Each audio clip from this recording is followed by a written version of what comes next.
आप सभी का स्वागत है। आज की हमारी ये जो पूरे वीडियो में डिस्कशन रहने वाला है, वो हमारे यूथ के करियर को लेकर के रहने वाला है। क्योंकि आज मुझे एक बहुत इम्पोर्टेंट चीज़ सोचने में आई कि हम 3 या 4 साल की उम्र से स्कूल जाना शुरू करते हैं और 17-18 साल तक की उम्र तक हम स्कूल में रहते हैं। और हर साल एवरेज आप देखोगे तो 6 से 7 किताबें हम लोग पढ़ रहे होते हैं। इसका मतलब ये निकलता है कि जब हमारी 12th कंप्लीट होती है, हमारा 18 साल का एज कंप्लीट होता है, तब तक हम 100 से ज़्यादा किताबें जो है वो पढ़ चुके होते हैं।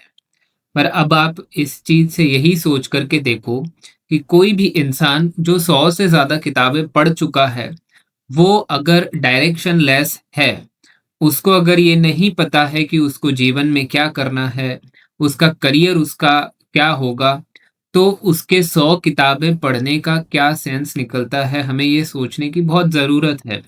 हम आज इतनी पढ़ाई करने के बाद भी अगर करियर के अंदर हमको क्या करना है उसका आइडिया नहीं है, हम डायरेक्शन लेस हैं, हमारे को ये नहीं पता कि हमारा पैशन क्या है, तो हमें एक बार बैठ कर के ये सोचना बहुत ज़रूरी है कि हमने जो अभी तक किया है तो वो क्या सही था? क्योंकि अगर वो सही नहीं था और अगर हम उसको अभी भी रिपीट कर रहे हैं, तो हमें उसमें बदलाव करने की बहुत ज़रूरत है। अगर आप खुद सोचो कि आप किसी भी आपके पैशन के हिसाब से आपने 2-3 किताबें भी पढ़ी होती, तो आप अपने करियर के अंदर आपको एक डायरेक्शन मिल जाता, आपको एक पैशन आपका समझ में आता, आपका इंटरेस्ट समझ में आता कि हम जो है क्या करना चाहते हैं, वो उस चीज़ से हमें क्लियर हो जाता। पर अभी ये हुआ कि स्कूल ने हमको एक सिलेबस पकड़ा दिया कि भैया तुम ये सिलेबस कर लो।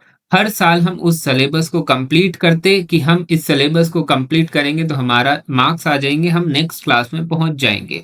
सिलेबस का एक ही एंड होता है कि उससे हमको एग्ज़ाम क्लियर करना है। जबकि हमारे लाइफ़ का जो सिलेबस होता है वो एक सिस्टमैटिक कोई सिलेबस नहीं है, उसमें कोई 5-6 किताबें नहीं रखी होती है कि हमको ये हमने कर लिया तो हमारा एक तरह से एग्ज़ाम क्लियर हो जाएगा। लाइफ का एग्ज़ाम क्लियर करने के लिए हमें हमारा इंटरेस्ट, हमारा पैशन जानने की ज़रूरत है और वो इस टाइप से नहीं जाना जा सकता, जिस टाइप का एजुकेशन सिस्टम हमारा बना हुआ है। हमारे एजुकेशन सिस्टम ने हमें किताबों से, हमें पढ़ने से एक तरह से एलर्जिक बना दिया है, हमें वो चीज़ें सारी बर्डन लगने लग गई है।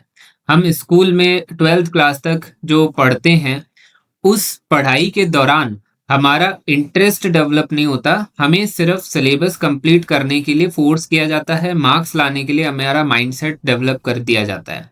और एट द एंड हमें जितनी भी किताबें होती हैं, वो सारी बर्डन लगने लग जाती है और आपको सबको एक्सपीरियंस हुआ होगा कि हम सब ये कहते हैं कि अब 12th हो गई, अब लाइफ में मज़ा ही मज़ा है, अब हम जीवन में कुछ करेंगे। कुछ करेंगे की लाइन को अगर सब एनालाइज़ करें तो उससे यही पता चलता है कि उसको भी ये लग रहा है कि उसने अभी तक जो किया है वो कोई भी उसके काम का नहीं है। अब वो अपने लाइफ में कुछ करना चाहता है और अब वो करके रहेगा। लेकिन यहाँ पर एक समस्या खड़ी हो जाती है कि कुछ भी करने के लिए हमको नॉलेज की ज़रूरत है और नॉलेज आएगी पढ़ने से और पढ़ने के लिए हमको किताबें चाहिए। और स्कूल ने हमें किताबों से प्यार करना सिखाया नहीं है। स्कूल ने किताबों को बर्डन हमको समझवा दिया है कि किताबें जो है वो बर्डन है। स्कूल वालों को खुद को वो किताबें बर्डन लगती थी, उन्होंने जिस माइंडसेट से हमको पढ़ाया, तो हमें भी वो बर्डन लगने लग गया। हमने फर्स्ट क्लास से लेकर 12th क्लास तक हिस्ट्री, साइंस, ज्योग्राफी हर चीज़ को पढ़ने की कोशिश करी है और एट द एंड हमें कोई सी भी चीज़ का पूरा नॉलेज नहीं है। स्कूल ने हमें सिर्फ पढ़ाई से भागना सिखाया है, पढ़ाई से प्यार करना सिखाया ही नहीं है। हमें बेसिकली स्कूल इसलिए जाना था कि हमारी क्यूरियोसिटी डेवलप हो किसी भी चीज़ को लेकर के। हमारी वहाँ पर क्यूरियोसिटी तो खत्म हो गई, हम सिर्फ सिलेबस कंप्लीट करने तक रह गए। अब एक छोटा-सा एग्ज़ाम्पल मैं आपको दूँ, तो आपने देखा होगा कि महाराणा प्रताप को हम सब लोग जानते हैं। अब महाराणा प्रताप को जानते हैं वो बहुत अच्छी बात है, लेकिन एक समस्या खड़ी हो गई स्कूल की वजह से कि महाराणा प्रताप के बारे में हमको बहुत सारी चीज़ें बताई गई जो हमारे कोई काम की नहीं थी। हमको महाराणा प्रताप का डेट ऑफ बर्थ बताया गया, उन्होंने कब-कब क्या लड़ाई करी वो हमको समझाया गया। लेकिन उनको उन्होंने जो अचीव किया, उन्होंने जो अपना एक स्थान बनाया, वो कैसे बनाया वो हमको नहीं सिखाया गया। हमको ये पता है कि महाराणा प्रताप की लड़ाई इस टाइम पर हुई थी और उन्होंने ऐसे-ऐसे लड़ाई करी और इसलिए आज वो अमर कहलाए जाते हैं।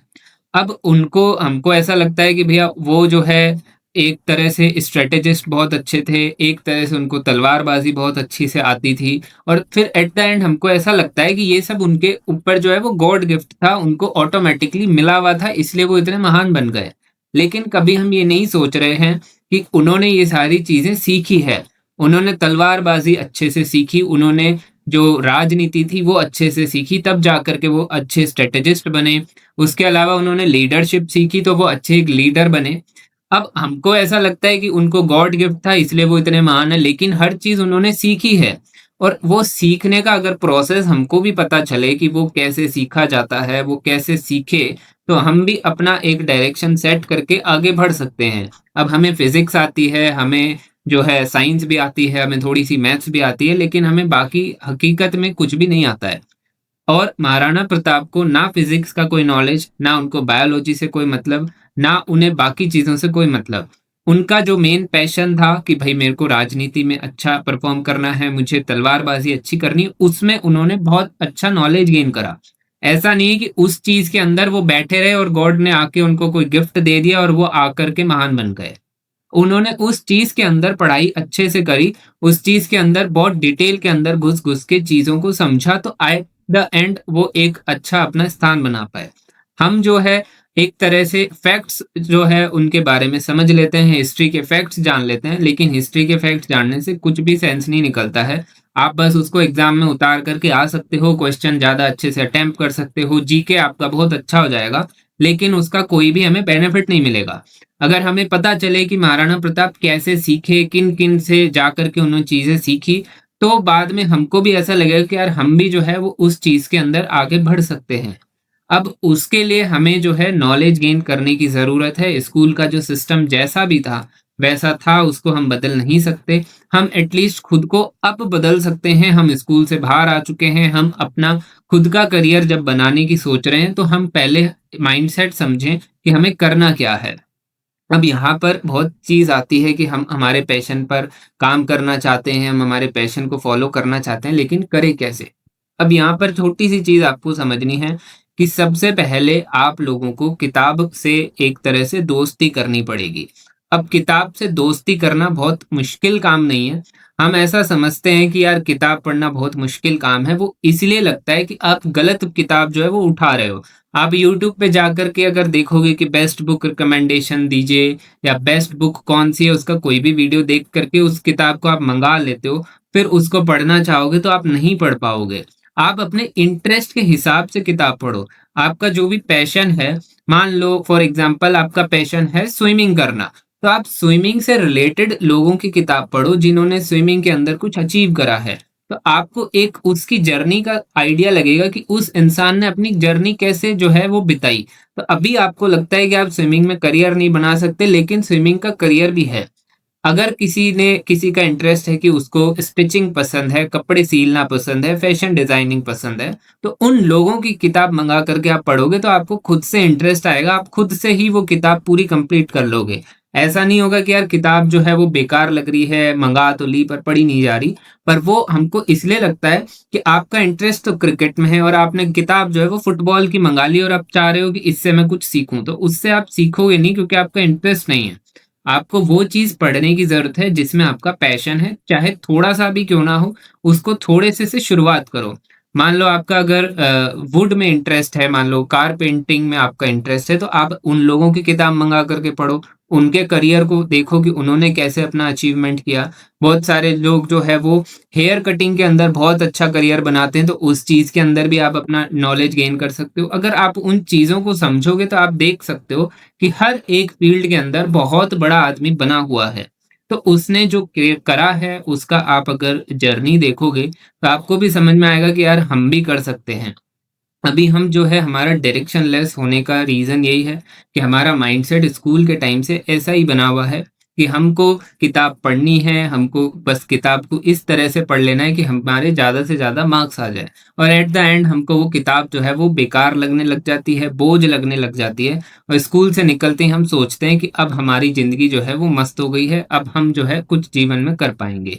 लेकिन इस टाइप से नहीं हो रहा है, इसलिए आपको अपनी सबसे पहले इस माइंडसेट को बदलने की ज़रूरत है कि अपने पैशन को फ़ॉलो करने के लिए सबसे पहले पैशन से रिलेटेड चीज़ों को आप सीखोगे, तो आप अपने आप उस पैशन में आगे से आगे सोच पाओगे। सिर्फ़ ये समझ लेना कि यार मेरा पैशन जो है क्रिकेट है, उसके बारे में आप कुछ जान नहीं रहे, उसके बारे में कुछ समझ नहीं रहे, तो आप उसके अंदर कुछ अचीव नहीं कर पाओगे।